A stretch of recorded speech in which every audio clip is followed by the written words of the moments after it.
VLR.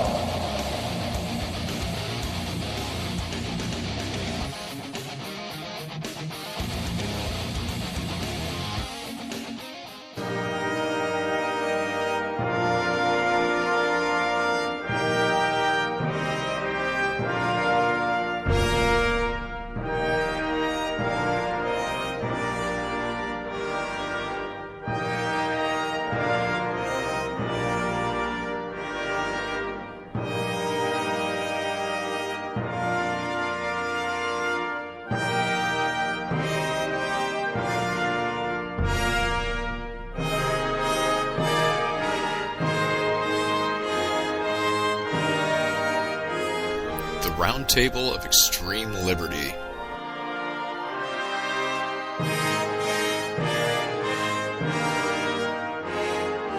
Where freedom reigns over tyranny.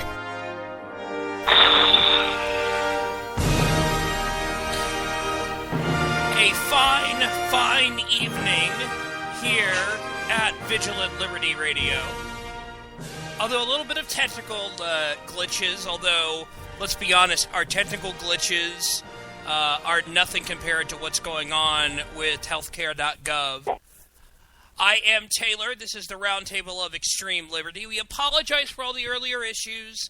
It seems like it wouldn't be a Roundtable of Extreme Liberty involving both my co-host Alan Bordius and myself if there wasn't some sort of a technical difficulty. Am I not correct, Alan? Yeah, we've had blow-ups here a couple times, unfortunately. But I think we got to get these little glitches worked out. I've been reading as I've been trying to figure out exactly how I'm going to set myself up for doing some casting from CPAC here in 6 weeks or so. That Skype may not be the best avenue or best audio streaming or audio sharing service to use. So. It's one of those things. It happens. The nice thing is that we get the chance to start it all over again, fresh from the top, with everyone here. Absolutely. And before we even get started, I do need to say something. I speak for myself. I don't speak for anybody else. I don't speak for my employer. I don't speak for my coworkers or my employees. I don't speak for Alan. I don't speak for our guests. I don't speak for the boss, Liz Harrison, unless she says I do. And let's see. I think that's pretty much it. And I'll apply that to myself, too. Yeah. So let's get right into it. Very happy to have Sister Tolja. How are you doing tonight? Hey, guys. Thanks for having me on. And again. Again. And also, she's probably a little bit colder than I am, and I'm a little bit curious as to how much snow she got in Houston. Melissa Clothier, how are you doing? I'm doing great. Thanks for having me. Yeah, how much snow did Houston get?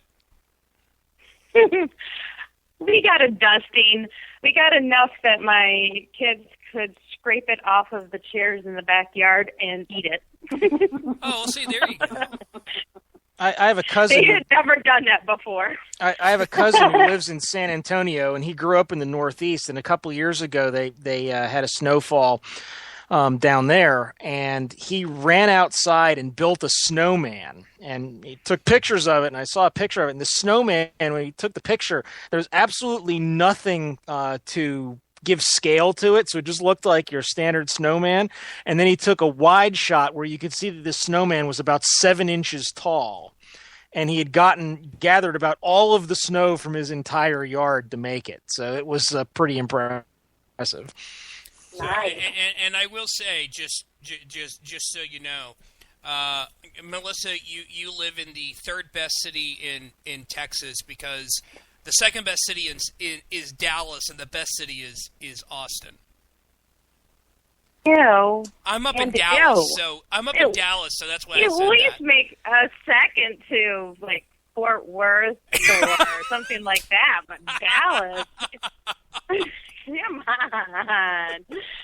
It's the entire for those who don't know. I am in Dallas. Melissa is in Houston, and Dallas and Houston don't like each other that much. You know, mostly because Dallas sucks. And Houston has an inferiority complex. You say most of the rest of the country doesn't like Dallas, so. No, they just don't like they just don't like the Cowboy team. But then half of Dallas doesn't even like the Cowboy team. So, the bigger thing is you're both from Texas, so that's awesome. God bless Texas. Absolutely. So, here is the question, because the State of the Union is apparently done. Finally, it only took an hour and 23 minutes, an hour and 13 minutes, something like that. Well, he didn't start until about quarter after, so just over an hour if he just wrapped up. All right, so let's. I'll start with Melissa to be nice to Houston. I'll start with Melissa. What was your opinion of this?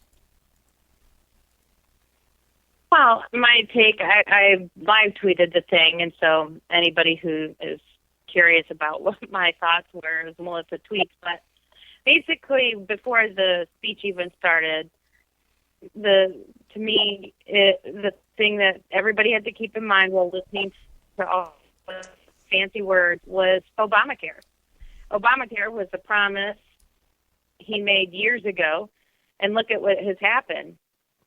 And so, like any promise that he makes, like he came up with some investment vehicle or something that sounds just absolutely bizarre, and some other, pie in the sky things. I don't believe him, and I'm wondering how many American people believe him. And the other thing that came across was that he thinks that he's all powerful, and evidently doesn't feel like he needs to pass anything by Congress. So many of the things he's talking about would require legislation, but he doesn't seem to think he needs it. Stacey? Yes. What want do you my think? thoughts on the State of the Union? Well, as I mentioned on Twitter, I live tweeted the first 45 minutes or so of the State of the Union. And to me, number one, it was mostly lackluster. He's the guy who has the great personality and charm, and he's supposed to be able to talk his way into your heart. And to me, it was almost like he was kind of going through the motions and kind of robotic. And it was interesting to me, at least through what I watched, that the two times he got the loudest applause was not for, any accomplishment, but for demanding, that Congress readdress the unemployment insurance issue, and for addressing the minimum, saying he was going to address the minimum wage issue. We're 5 years into his presidency. Unfortunately, we have 3 more years to go. And that was the highlight of his speech. If you go back and you watch it, the most applause, at least for the first 45 minutes, was when he talked about those two issues. Really? Out of all the things that we can talk about to do to try to, make the economy or make our country stronger and to enable the states to, get out of the way of entrepreneurs and business owners, and have them invest and create jobs. He's going to talk about raising the minimum wage. And, it's just astounding to me. This is his bucket list to finish up with before he leaves the White House. Seriously? Alan? Yeah, State of the Unions, regardless of who delivers them, really are just the sort of laundry list of gimmies. They're really sort of pointless. And before the speech started, I was actually trying to think when was the last time I listened to one. The last time I can consciously remember listening to a presidential address to a joint session of Congress was probably President Bush II, Bush 43, in his post 9/11 speech. Since then, I really, again, don't feel like there's much point, because it's not so much a State of the Union as in a I'd like everything the government to do, most of which it shouldn't be doing in the first place. So I did suffer through the first half hour or so to then get set up for our production failure.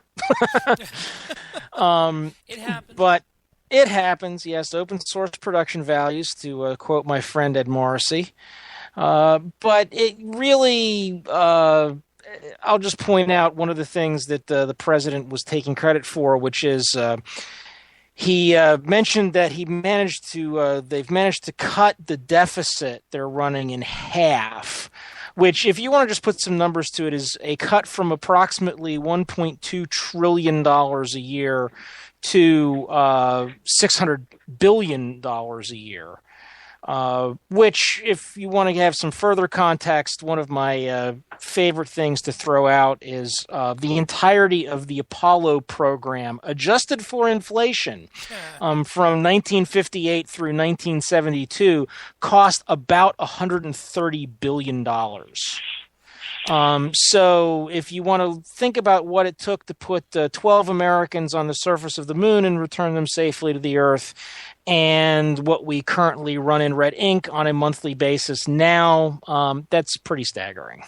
So no pat on the back for you, Mr. President. Not really excited that you're only running a $600 billion a year deficit. Yeah, but I would like to issue a correction to the president regarding his statement over the government of Kentucky. He said that Kentucky's not the most liberal part of the country, and basically tried to say that, hey, guess what? Kentucky's a red state. Well, not completely. If you go back to 1900, going all the way back to 1900, they've had 1, 2, 3, 4, 5, 6. They've had 6 governors who were Republicans. So that goes back to 1900, and trust me, they're not all sitting there, voting for libertarians there. So even though it may be the home of Mitch and Rand, go Rand Paul, it's not exactly a bastion of conservative thought. Just to kind of just pointing that out.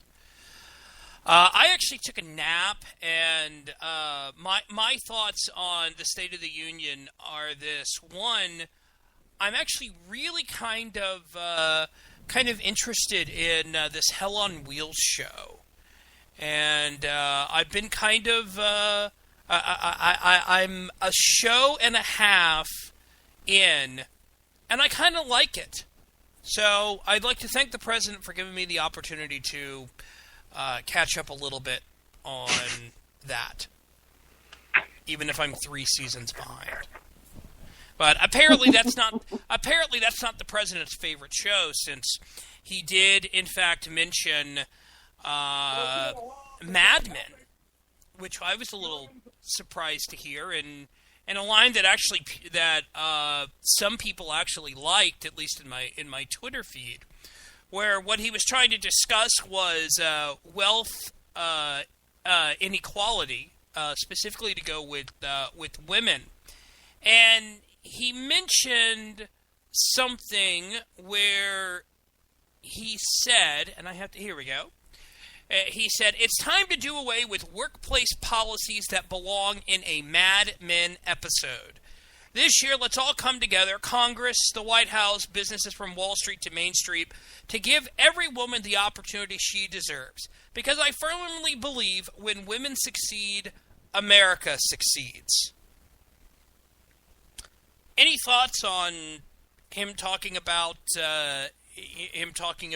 women getting less money than men, and calling it an embarrassment?